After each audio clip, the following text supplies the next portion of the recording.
सो हे WhatsApp guys, स्वागत सभी को नई वीडियो में। लेके आ चुका आप लोगों के लिए एक और नया लेक्चर। और आज के इस लेक्चर में स्ट्रिंग की अंडरस्टैंडिंग को और बेटर करते दो और स्ट्रिंग के बारे में जानते हैं कि यार स्ट्रिंग बिल्डर और स्ट्रिंग बफर होता क्या है।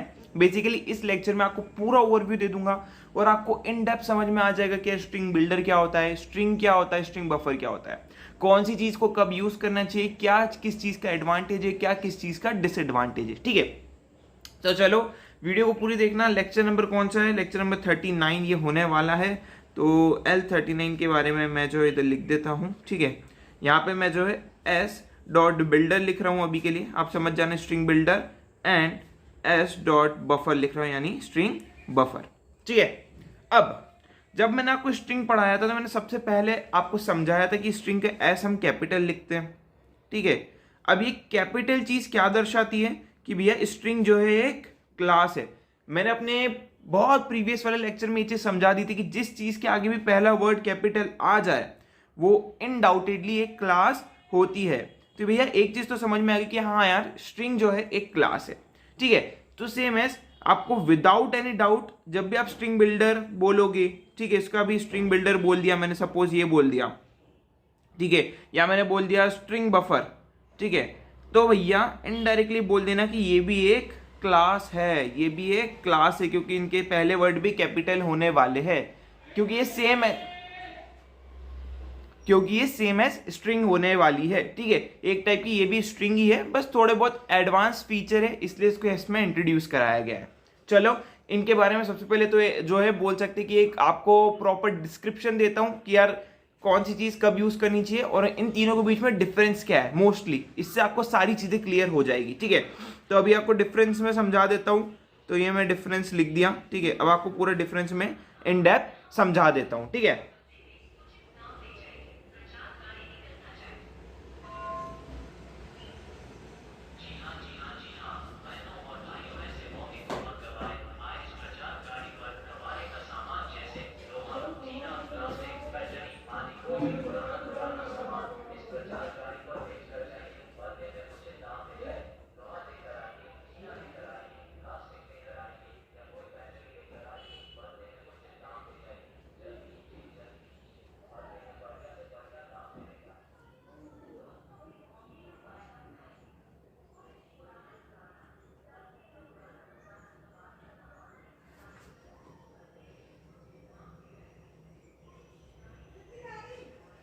तो यार यहाँ पे जो है मैंने प्रॉपर एक टेबल बना दी है। अब डिटेल में एक एक चीज समझाता हूँ। सबसे पहला कॉन्सेप्ट या सबसे पहली चीज क्या, स्ट्रिंग जो है वो इम्यूटेबल है। इम्यूटेबल का मतलब क्या होता है कि यार अगर सपोज मैंने एक स्ट्रिंग बना दी कि भैया ये है लविश, ठीक है, और मैंने ये स्ट्रिंग को बना दिया। ठीक है, अब मैं चाहूं कि यार भाई इस आई की जगह पे ए आ जाए एक और बार, तो भैया ये चीज पॉसिबल नहीं है, ये इसमें चेंज नहीं करेगा। इसके अलावा ये आपके लिए एक और नया स्ट्रिंग का ऑब्जेक्ट क्रिएट कर देगा जिसके अंदर आपका जो है ए लिखा जाएगा कुछ इस तरीके से। बट ये जो है मेमोरी में एज इट इज रहने वाला है, ये चेंज नहीं होगा। ठीक है, तो ये चीज समझ में है कि स्ट्रिंग जो है इम्यूटेबल होती है, मतलब हम उसमें चेंज परफॉर्म नहीं कर सकते या अपडेशन परफॉर्म नहीं कर सकते। ये चीजें हमें समझ में आ गई है। ठीक है, प्रीवियस लेक्चर में भी हमने ये चीज देख ली थी। बट स्ट्रिंग बिल्डर जो है आपको एक फंक्शनलिटी प्रोवाइड करता है कि आप अपनी स्ट्रिंग को म्यूटेबल कर सकते हो और सेम है स्ट्रिंग बफर भी। ठीक है, स्ट्रिंग बफर और स्ट्रिंग बिल्डर ऑलमोस्ट सेम है सिवाय एक फंक्शनलिटी के, वो मैं अभी आपको आगे समझाने वाला हूं। ठीक है, तो सपोज किसी ने आपको बोला कि भाई स्ट्रिंग बिल्डर के या स्ट्रिंग बफर के अंदर ये अपडेशन परफॉर्म करो ए वाला, तो यार डेफिनेटली वो उसी ऑब्जेक्ट में अपडेशन परफॉर्म कर देगा। ठीक है, उसी ऑब्जेक्ट में अपडेशन परफॉर्म कर देगा कुछ इस तरीके से, आपको एक और नया ऑब्जेक्ट क्रिएट करके नहीं देगा। सो यार ज्यादा एफिशिएंट है ना, रेदर देन कोई आपको बोले कि यार 1000 ऑब्जेक्ट में अपडेशन परफॉर्म करो तो और नए 1000 ऑब्जेक्ट बन जाएंगे, राइट, अगर स्ट्रिंग का यूज करते हो। बट उसकी जगह पे मैं आपको बोलूँ यार स्ट्रिंग बिल्डर का यूज करो, स्ट्रिंग बफर का यूज करो, उसी स्ट्रिंग में अपडेशन परफॉर्म करो और वही का वही ऑब्जेक्ट बना रहेगा। आपको बार बार नए ऑब्जेक्ट क्रिएशन नहीं करने पड़ेंगे, मतलब ऑटोमेटिकली वो क्रिएट नहीं होंगे। ठीक है, सो यार एक अच्छी चीज तो हमें यहाँ पे पता चल गई कि अगर हम स्ट्रिंग बिल्डर या स्ट्रिंग बफर का यूज करेंगे सो हमें इम्यूटेबिलिटी का फीचर यहाँ पे देखने को मिल जाएगा। मतलब अपनी स्ट्रिंग में अपडेशन डिलीशन ये सब परफॉर्म बड़े आराम से कर सकते हैं और कोई ऑब्जेक्ट नया क्रिएट नहीं होगा मेमोरी में, राइट। अभी आपको एग्जाम्पल भी करके बताऊंगा, ठीक है, तो कंफ्यूज मत होना। सेकेंड चीज की बात करें तो भैया स्ट्रिंग जो है उतनी ज्यादा एफिशिएंट नहीं होती है, ठीक है, उतनी ज्यादा एफिशिएंट नहीं होती जितनी स्ट्रिंग बिल्डर एफिशिएंट होता है, ठीक है, जितना स्ट्रिंग बिल्डर एफिशिएंट होता है और जितना स्ट्रिंग बफर एफिशिएंट होता है, ठीक है, उतनी ज्यादा एफिशिएंट नहीं होती है। ओके, नाउ नेक्स्ट थिंग की बात करें तो यार अब बात करते हैं मेन हमारे डिफरेंस इन दो के बारे में, स्ट्रिंग बिल्डर और स्ट्रिंग बफर के बारे में। अब मैं आपको समझाता हूँ कौन सी चीज आपको कब यूज करनी है, ठीक है। तो थर्ड चीज की बात करते हैं, स्ट्रिंग को कब यूज करना है। एक सेकंड चल के नहीं रहा। स्ट्रिंग को कब यूज करना है, तो यार जब भी आपको बहुत माइन्यूट सा वर्क करना है, लाइक ज्यादा आपको कुछ चेंजेस नहीं परफॉर्म करने हैं, बहुत कम चीजों के साथ आपको टास्क परफॉर्म करना है, तो यार you can go with string. जब आपको लेस वर्क करना हो, किसी भी चेंज अपडेशन ये सारे काम कम करने हो, बहुत माइन्यूट वर्क करना हो, तो आप स्ट्रिंग के साथ जा सकते हो। सो स्ट्रिंग के साथ कब जा सकते हैं, जब हमें लेस वर्क करना हो, ठीक है। जब आपको ज्यादा डेटा के साथ वर्क करना हो, go for string builder. More data के साथ करना हो तो ठीक है, more work with updation deletion ये सारे ऑपरेशन बहुत ज्यादा परफॉर्म करने हुए, किसी ने आपको ऐसा प्रोग्राम दे दिया कि भाई बताओ कि यार एक आपको बहुत बड़ी स्ट्रिंग दे दी, ठीक है, दिस इज माय होम, अब इसमें कितने वर्ड जो है वो इवन लेटर्स वाले और कितने वर्ड ऑड लेटर्स वाले, और इवन लेटर को आपको प्रिंट करवाना है। सो इस वाले टास्क में आपको ज्यादा चीजें परफॉर्म करनी है, बार बार चेक करना है, फिर स्ट्रिंग को ऐड करना है जो इवन है। ये प्रोग्राम को बनाने वाले दिनों में देखने वाले बेसिकली, ठीक है। तो ये सारी चीजें हमें बार बार एक नई स्ट्रिंग को क्रिएट करके उसमें डेटा ऐड करना पड़ेगा कि यार याला इवन है तो इसको स्ट्रिंग में डाल दो, फिर याला ऑड है तो इसको स्किप करके अगला वाला इवन है तो उसको स्ट्रिंग के अंदर डाल दो, लाइक दैट। तो ये अपडेशन डिलीशन बार बार हो रहा है, ठीक है। सो ये चीजों का हमें ध्यान रखना है, तो इस चीज के लिए हम स्ट्रिंग बिल्डर का यूज करेंगे। सेम एज मोर वर्क आपको रहेगा तो आप स्ट्रिंग बफर का भी यूज कर सकते हो भैया। तो इन दोनों के बीच में डिफरेंस क्या हुआ, अब क्वेश्चन आपके मन में ये अराइज हुआ होगा, डैम श्योर हो, ठीक है। अब समझो, यहाँ पे आपको इन डेप्थ समझाता हूं, ठीक है। सपोज ये एक स्ट्रिंग बिल्डर है, ठीक है। अब आपको थोड़ा सा ऑपरेटिंग सिस्टम के बारे में आइडिया होना चाहिए, तो आपको ज्यादा बेटर ये चीज समझ में आएगी। और ये एक स्ट्रिंग बफर है, ठीक है, ये एक स्ट्रिंग बफर है। जब भैया आप मल्टीपल प्रोसेसेस के साथ काम कर रहे हो, सपोज ये आपका ऑब्जेक्ट है और इसके अंदर मल्टीपल प्रोसेस वर्क कर रही है, ठीक है, प्रोसेस 1, फिर प्रोसेस 2 हो गई, प्रोसेस 3 हो गई। अब हो क्या रहा है कि यार आपको सिक्योरिटी चाहिए कि जब ये वाली प्रोसेस मेरी काम कर रही है इस डेटा के अंदर, तो ये वाली प्रोसेस और ये वाली प्रोसेस उसको एक्सेस ना कर सके, ठीक है, एक्सेस ना कर सके, ठीक है। अब ये ऑब्जेक्ट ओरिएंटेड ऑपरेटिंग सिस्टम वाले कॉन्सेप्ट से थ्रेड हो गया, प्रोसेसेस हो गया, ठीक है, थ्रेडिंग हो गई, बहुत सारे कॉन्सेप्ट आ जाते हैं। तो जब मेरी प्रोसेस 1 काम कर रही है तो प्रोसेस 2 प्रोसेस 3 जो है वो वेटिंग में रहेगी। जब तक ये अपना काम खत्म नहीं कर लेती तब तक इन दोनों को जो है एक्सेस नहीं मिलेगी, ठीक है। जैसे ही इसका काम खत्म हुआ, ये जो है अब रेडी स्टेट में आके वर्क करना स्टार्ट करेगी, बट थर्ड वाली अगेन वेटिंग स्टेट में रहेगी। जब सेकेंड वाली खत्म करेगी फिर थर्ड वाली को मिलेगा। तो ये हमें जो एक ज्यादा बेटर सिक्योरिटी प्रोवाइड करता है, थ्रेड सेफ्टी हमें ये जो है प्रोवाइड करता है, ठीक है। थ्रेड सेफ्टी अगर आपका एक बड़ा बोल सकते हो कि एक सेकेंड, थ्रेड सेफ्टी अगर आपका बड़ा वर्क है, यानी आपको मेन फोकस करना है थ्रेड सेफ्टी पे, सिक्योरिटी पे, तो you can go with string buffer, ठीक है। बट आपको थ्रेड सेफ्टी इतनी मतलब नहीं देखनी है, या थ्रेड्स के साथ प्रोसेस के साथ इतना काम नहीं करना है, simply go with string buffer. जब आपको लेस थ्रेड सेफ्टी, यानी थ्रेड सेफ्टी नहीं चाहिए, ठीक है, नो थ्रेड सेफ्टी, ठीक है, जब आपको ये सब नहीं चाहिए तो go with string builder, okay. So just इतना सा ही डिफरेंस है इन सब में, ठीक है। इसको लोगों ने बहुत हवा बना के रखा है कि यार नहीं ये नहीं कर सकते, वो नहीं कर सकते। सिंपल सा लॉजिक है, देखो तीनों के बीच में आपको बड़े आराम से एक बार डिफरेंस समझा देता हूं। स्ट्रिंग के साथ काम कर रहे हो तो इम्यूटेबल होती है स्ट्रिंग, मतलब अगर आप जैसे एक मेमोरी है ये मेरी, ये मैंने स्ट्रिंग लिखा है एस, यहाँ पे मैंने एक ऑब्जेक्ट बनाया है लविश नाम का। अब इसके अंदर मैंने एक अपडेशन परफॉर्म कर दिया, तो भैया ये ऑब्जेक्ट तो यहाँ पे बना रह गया। अब जैसे ही मैंने अपडेशन परफॉर्म करा तो एक और नया ऑब्जेक्ट क्रिएट हो जाएगा यहाँ पे, जिसमें मैंने सपोज ऐसा कर दिया मेरी स्ट्रिंग को, बट ये वाला ऑब्जेक्ट मेरा यहीं के यहीं रहेगा। मे बी गार्बेज कलेक्टर उसका ख्याल रखेगा क्या करने वाले, वो आगे इंटरनल प्रोसेस है, वो हमारा काम नहीं। बट अब मान लो आपको 1000 ऑब्जेक्ट में अपडेशन परफॉर्म करना है। अब ऑलरेडी 1000 ऑब्जेक्ट मेमोरी में सपोज, ठीक है, ऑलरेडी 1000 ऑब्जेक्ट है, बट आपको अब 1000 के 1000 ऑब्जेक्ट के अंदर अपडेशन परफॉर्म करना है, तो और नए 1000 ऑब्जेक्ट क्रिएट हो जाएंगे, राइट, अपडेशन परफॉर्म करने के बाद। तो यार ये कोई एक अच्छी प्रैक्टिस तो नहीं है, ठीक है, गुड प्रैक्टिस तो ये किसी एंगल से नहीं, राइट।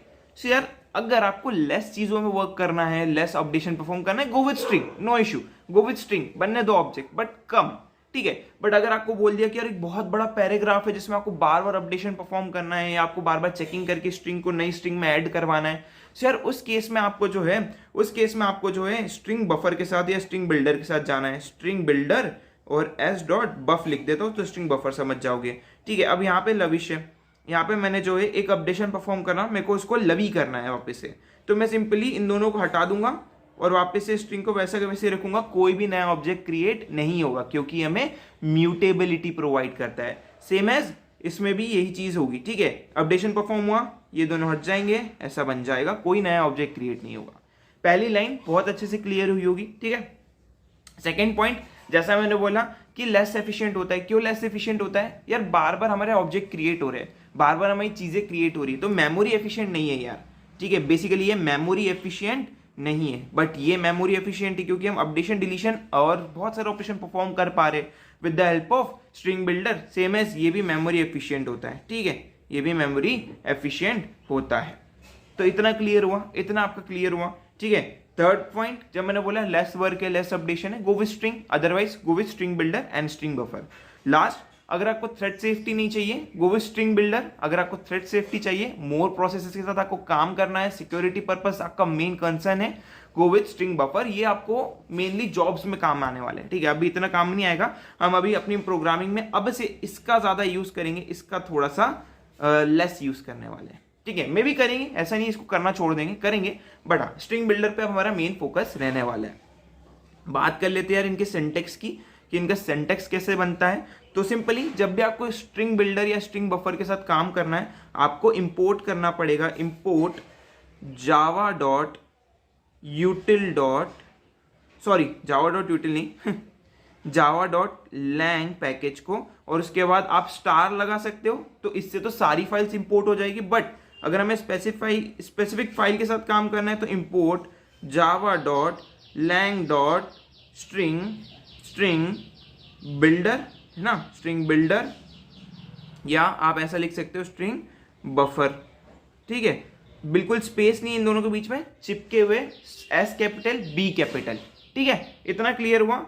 अब इनका सिंटेक्स समझ लेते हैं, सिंटेक्स, ठीक है। सिंटेक्स फॉर स्ट्रिंग बिल्डर सबसे पहले देख लेते हैं, स्ट्रिंग बिल्डर का सिंटेक्स, कि एक बार हमने इंपोर्ट कर लिया, पहली स्टेप तो क्या है, इंपोर्ट करना, उसके बाद अब सिंटेक्स देख लेते हैं, ठीक है।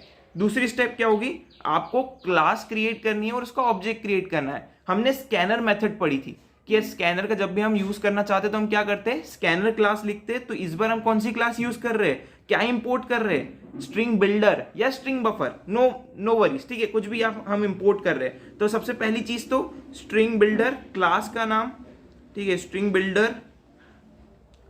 अब इधर आप ऑब्जेक्ट का नाम जो आपकी पसंद में है आप दे सकते हो, ठीक है। सेम एज जैसा हम स्ट्रिंग स्कैनर के अंदर करते हैं, एससी लिखता था मैं, इधर मैं जो है इसको इंडिकेट करने के लिए एसबी का यूज करता हूं, स्ट्रिंग बिल्डर सबसे बेस्ट, ठीक है, equals to new string builder, ठीक है, बिल्डर सिंपल, और ऐसा ब्रैकेट, ये हो गया इंपोर्ट। अब आप इसका जो है यूज कर सकते हो, इसके अंदर भी ढेर सारी मेथड्स है, ठीक है। अब आप इसका नॉर्मली, अब इसका ऑब्जेक्ट हमने क्रिएट कर लिया, अब मुझे सपोज इसमें कोई डेटा ऐड करना है तो एसबी डॉट अपेंड मेथड का यूज कर मैं जो है जो भी डेटा, सपोज मैं 1 ऐड करना चाहता हूं तो मैं लिख दूंगा 1, तो ये 1 जो है इसके अंदर ऐड हो जाएगा, ठीक है। सपोज मेरे को कोई वेरिएबल का डेटा इसके अंदर ऐड करवाना है, सपोज इंट ए के अंदर जो है 1 है और कैरेक्टर बी के अंदर जो है ए है, ठीक है। अब मुझे इन दोनों को ऐड करवाना है तो एसबी डॉट अपेंड ए कर दूंगा, then s b dot append b कर दूंगा, एक साथ जुड़ जाएगी without creating a new object. But string में अगर मैं ये चीज करता तो सबसे पहला हमारा ये नाम का ऑब्जेक्ट रहता जिसके अंदर 1 है, फिर हमने 1 ऐड करा एक और बार तो एक और नया ऑब्जेक्ट क्रिएट होता तो 1 1 हो जाता, फिर एक और नया ऑब्जेक्ट क्रिएट होता जिसमें हम कैरेक्टर ऐड करवा रहे तो 1 1 ए हो जाता। सो यार नॉट वेरी एफिशिएंट अगर स्ट्रिंग के साथ काम कर रहे तो, ठीक है। सेम चीज ये आपको इतना समझ में आया। सेम चीज ये जो हमने चीज करी ना ये वाली, अगर आप स्ट्रिंग बिल्डर के साथ काम कर रहे हो, स्ट्रिंग बफर के साथ काम कर रहे हो तो बस इसकी जगह पे स्ट्रिंग बफर लिख देना, ठीक है, एंड इसकी जगह पे स्ट्रिंग बफर आ जाएगा। बाकी मेथड्स कॉलिंग का सिंटैक्स बिल्कुल सेम रहने वाला है। ओके, सो यार यहाँ पे जो है आज अपना ये वाला लेक्चर रैप आउट होता है। आई होप आपको ये वाला लेक्चर समझ में आया होगा। अभी जो हमने ये चीज देखी इसको कोड करके समझा के लेक्चर एंड हो जाएगा। सो कुछ भी डाउट हो मन में, कुछ भी चीज आपको समझ नहीं आई है, मेक श्योर करके मुझे कमेंट्स में बताना, मैं ट्राई करूंगा आपको वहां पे आंसर करने का। अगर नहीं समझा पाता तो मुझसे इंस्टाग्राम पे कनेक्ट हो सकते हो, वहां पे भी हम डिस्कस कर लेंगे, ठीक है। सो गाइज एक और इंपॉर्टेंट चीज यहाँ पे कि एक बात आपको ध्यान से समझनी है कि यार स्ट्रिंग बफर जो है वो लेस एफिशिएंट है किसके मुकाबले, स्ट्रिंग बिल्डर के मुकाबले। स्ट्रिंग बिल्डर ज्यादा एफिशिएंट है वर्किंग में भी, ठीक है, वर्किंग में भी। और स्ट्रिंग बिल्डर के अंदर जैसा मैंने बोला कि मल्टीपल प्रोसेस एक साथ चीजों को एक्सेस कर सकती, जैसे इसके अंदर एक बार में एक प्रोसेस एक्सेस कर पा रही थी, बाकी दोनों वेटिंग में। बट स्ट्रिंग बिल्डर में मल्टीपल प्रोसेसेस एक्सेस कर पाती है चीजों को, जिसके थ्रू सेफ्टी नहीं रहती है, ठीक है। अब यार ये ऑब्जेक्ट ओरिएंटेड कॉन्सेप्ट है, इसको इतना डीप में नहीं जाना है, बस बेसिक कॉन्सेप्ट आपको समझ लेना है। अब बात कर लेते हैं लास्ट पॉइंट के बारे में। तो यार ये जो स्ट्रिंग बिल्डर है इसका कॉन्सेप्ट इंट्रोड्यूस हुआ था 1.5 वर्जन में जावा के, ठीक है, जावा के 1.5 वर्जन में इसको इंट्रोड्यूस करा गया था। और इसको इंट्रोड्यूस करा था स्ट्रिंग बफर को जावा के 1.0 वर्जन यानी 0 वर्जन में इसको इंट्रोड्यूस कराया गया था। सो यार ये कुछ इतने आपको चीजें याद रखनी है, ज्यादा डीप नहीं है, बहुत इजीली मैंने ट्राई करा कि आपको समझ में आए। चलो अब इसको कोड कर लेते हैं। सो यार मैं आ चुका अपनी कंप्यूटर स्क्रीन पे, मैंने एक फोल्डर बना दिया लेक्चर नंबर 39। सबसे पहले स्ट्रिंग बिल्डर के सिंटेक्स को देख लेते हैं, देन स्ट्रिंग बफर के देख लेंगे, ठीक है। याली फाइल और जो नोट्स है वो आपको गेटअप में मिल जाएंगे, लिंक्स आर इन डिस्क्रिप्शन। तो मैंने क्लास बना ली, एक मेन मेथड क्रिएट कर लेते हैं, पब्लिक स्टैटिक वॉइड मेन, ठीक है, मेन। यहाँ पे मैं लिख देता हूँ स्ट्रिंग ARGS आर्ग्यूमेंट्स बेसिकली, ठीक है। अब सबसे पहली स्टेप मैंने क्या बोली थी, जैसा हम स्कैनर में करते हैं इसमें भी हमें सेम चीज करनी है। सबसे पहले इंपोर्ट करना है किसको, java.lang डॉट स्ट्रिंग बिल्डर को, ठीक है, स्ट्रिंग बिल्डर को। एंड आई नो आपको ये विजुअल स्टूडियो में नीचे चीजें देखने को मिलती है कि ऑटोमेटिकली आ रही, बट उस पर क्लिक मत करा करो। इससे आपका क्या होता है कि आपको जो है डिक्लेरेशन करना नहीं आएगा। जब आप मेन पेपर दोगे तो आपको समझ में नहीं आएगा, यार मैं तो ऑटोमेटिकली एंटर दबा देता था, बट वहां पे आपको ऐसा कुछ ऑटोमेटिकली लिखा नहीं आएगा। तो इसलिए मैं बोलता हूँ कि अपने हाथों से पूरी चीजें लिखा करो, ठीक है। नाउ मैंने इंपोर्ट कर लिया स्ट्रिंग बिल्डर को, अब उसकी क्लास को क्रिएट कर लेते हैं, उसके ऑब्जेक्ट को क्रिएट कर लेते हैं। तो string builder SB equals to new string builder, ठीक है, बिल्डर। ओके, बेसिकली ये हमने कर दिया है। अब मुझे यार इसके अंदर सबसे पहले तो जो है डेटा ऐड करना है, ठीक है। मैं डेटा ऐड करना चाहता हूँ SB डॉट, या चलो सपोज मैं एक डेटा ऐड करना चाहता हूँ। क्या डेटा मैं ऐड करना चाहता हूँ, एक स्ट्रिंग में क्रिएट कर लेता हूँ, ठीक है, एक स्ट्रिंग में क्रिएट कर लेता हूँ S नाम की, जिसके अंदर मैं यूजर से इनपुट लूंगा। यूजर से इनपुट लेने के लिए इंपोर्ट करना पड़ेगा java.util.scanner, स्कैनर को, राइट, सिंपल। स्कैनर को मैंने इंपोर्ट कर लिया, तो अब उसकी भी क्लास क्रिएट करनी पड़ेगी, स्कैनर SC इक्वल्स टू, एक second, scanner SC equals to new scanner, ठीक है, सिस्टम डॉट इन, सिस्टम के इनपुट से, राइट। अब मैं यहाँ पे एक मैसेज डाल देता हूँ, एंटर दी डेटा। मैसेज डालने के लिए system dot out dot print ln, यहाँ पे मैं डेटा को एंटर करवा रहा हूँ, ठीक है। ये मैंने डेटा को एंटर करवा दिया, SC dot next line, right, यहाँ पे मैं डेटा को एंटर करवा रहा हूँ, ठीक है। अब मैं चाहता हूँ कि यार इसके अंदर जो है ये डेटा जो है, ये डेटा मैं स्ट्रिंग बिल्डर में डालना है। तो SC डॉट अपेंड क्या करेंगे, S, S C dot append S, यानी एस बी जो है स्ट्रिंग बिल्डर जो है उसके ऑब्जेक्ट के अंदर ये एस नाम के डेटा को ऐड कर दो, अपेंड कर दो, जोड़ दो, ठीक है। अभी तो मेरी खाली है स्ट्रिंग बिल्डर, ठीक है, तो जो भी डेटा आप एंटर करोगे वो इसके अंदर ऐड हो जाएगा। तो हम चेक कर लेते हैं सबसे पहले तो ऐड हुआ है या नहीं हुआ है। तो मैं एस बी को डायरेक्टली प्रिंट करवा देता हूँ, रन करके देखते हैं, रन करके देखते हैं, राइट। तो ये देखो एंटर करने का आया, तो मैं देता हूँ दिस इज माई चैनल, ठीक है, मैंने एंटर दबा दिया, देखो दिस इज माई चैनल लिखा है। भैया क्या डिफरेंस हुआ, क्या डिफरेंस हुआ, मैं तो डिफरेंस समझ ही नहीं आ रहा, ठीक है। अब सपोज मैं एस बी डॉट अपेंड करता हूँ और सपोज आपको मैंने बोला कि यार आपको अब दिस इज माई चैनल के बाद एक और वर्ड ऐड करवाना है, क्या वो वर्ड होने वाला है, स्पेस हेलो एवरीवन, ठीक है, हेलो एवरीवन, ये उसके अंदर ऐड होना चाहिए। अब मैं इसको रन करता हूँ, ठीक है, this is my channel, this is my channel, ठीक है। एस बी, ओ मैंने प्रिंट नहीं करा क्या, मैंने प्रिंट नहीं करा आई थिंक, हाँ मैंने प्रिंट नहीं करा, ठीक है। तो मैं अगेन इसको प्रिंट करवा लूँगा, अगेन इसको प्रिंट करवा लूँगा, एक second, this is my channel, ठीक है, this is my channel hello everyone. अब यहाँ पे हुआ क्या आपको मैं समझाता हूँ, ठीक है। मेमोरी में सबसे पहले दिस इज माई चैनल नाम का एक ऑब्जेक्ट क्रिएट हुआ, ठीक है, जो स्ट्रिंग टाइप का ऑब्जेक्ट था। फिर मैंने क्या करा, उस स्ट्रिंग टाइप के ऑब्जेक्ट को अपने स्ट्रिंग बिल्डर के अंदर डाला। अब उस स्ट्रिंग बिल्डर के अंदर मैंने अपडेशन परफॉर्म करा कि यार भाई नया डेटा को जोड़ दो।